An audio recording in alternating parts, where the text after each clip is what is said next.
Isang masayang araw po.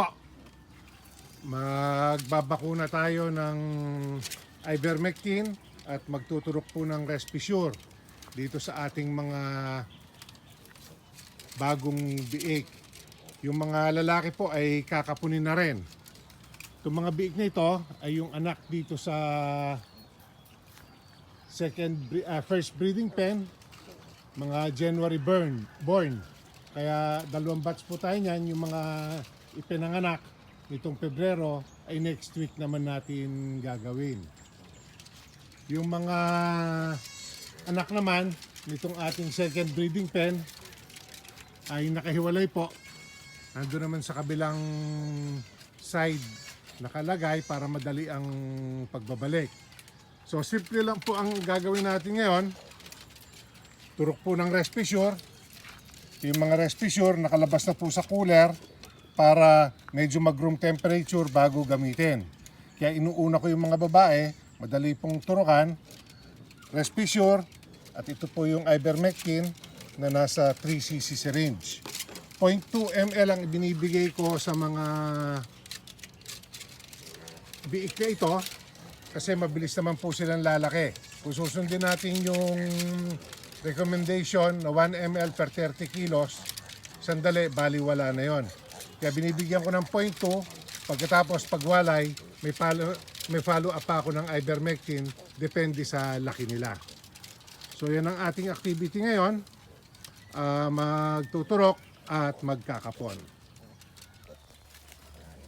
Ito naman po ang ating mga gagawin dito sa second breeding pen. 19 heads. 29 yung nauna. So 29 heads po yung naunang ginawa. 19 heads naman ito. Ito po ang mga lalaki at ito ang mga babae. So unahin uli natin yung mga babae dahil mas madali, turok lang. Dalawang turok, isang ivermectin, isang Respisure. Yung pong mga lalaki may kasamang kapon. Ito naman ang ating mga inahin sa loob. Yan si Pula. Ilan yung anak ni Pula? 8. 8 po ang naging biik ni Pula.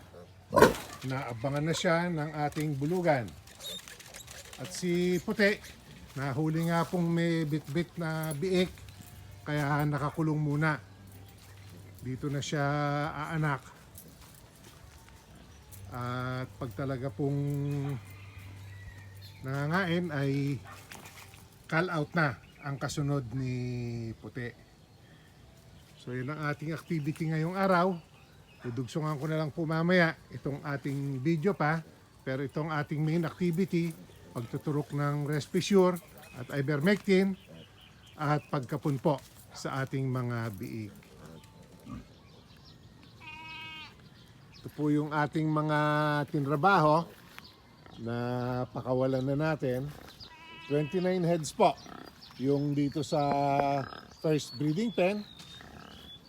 Yan po sila. At yung pong sa kabila nga ay 19 heads. Yan. May nagpupugad po uli dito. Yan, naghakot na naman siya nitong matigas na damo. Nakaanak na po. So mamaya po kakaykayin namin yan, papalitan uli ng dayami para po hindi delikadong maipit yung mga biik. Kasi po dati hinahayaan lang namin yung ganyan, tapos napansin nga po namin na may mga patay na biik, naiipit po sila sa mga sanga ng damong ito. Napakatigas po nung kahoy niyan eh. Kaya pag nililinis po namin, inaasarol namin yung mga ugat dahil yung pinakatuod ay nakakasugat. So kagabi po siguro umanak ito. Yung isa na pong mortality andun sa dulo. Nadaganan po siguro yon kasi malaki siya pero yun po, wala ng buhay. Yung pong mga biik sa kabila ay okay din. Ngayon po, pakikita ko lang sa inyo itong ating mga dumalaga. ang plano po ay isama sana dun sa first breeding pen para po may magiging kapalit yung ating matatandang inahin. So itinawid na po namin doon. Ang naging problema po namin, kaya bumalik po sila dito sa kanilang dapat ay temporaring bahay lang, ay patuloy po silang nahaharas kay Third. Habol-habol po sila ni Third, inuungus-ungus. Kaya po pinalipat ko muna uli dito dahil baka po mamatay kahabol. Ito pong brown and white na yan, nagkasugat na po sa gilid yan, tinamaan po nung pangil ni Third, kauungos-ungos sa kanila. So change of plan po, ibinalik muna namin dito sa kanilang supposedly temporaryong bahay. Dito ko na pong muna pabubulugan.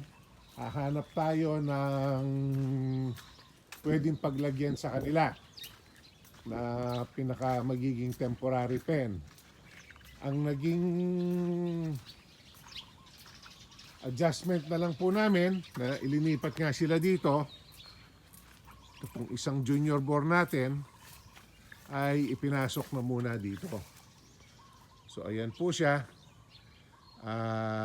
Mas maliit po kasi ang born na ito, mas bata kaysa sa ating mga inahin, pero makakabuntis na rin po yan. So siya muna ang ating gagamitin bago natin iwalay uli itong born na to pag po nakakasta na. Kaya po ang ating pag-aalaga, hindi pwedeng basta iwanan lang.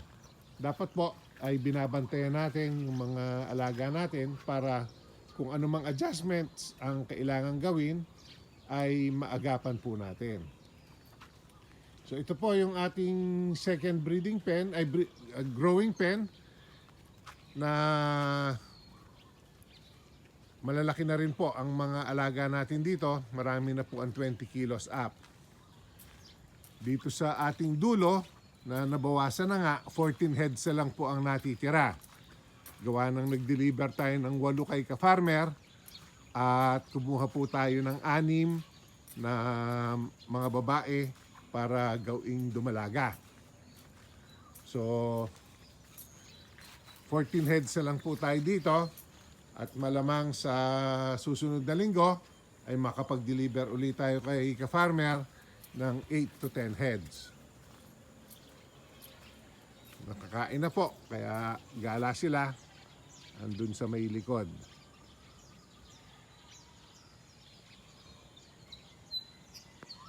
So tuloy-tuloy na po tayong mayroong mga mailalabas, pa unti-unti nga lang po.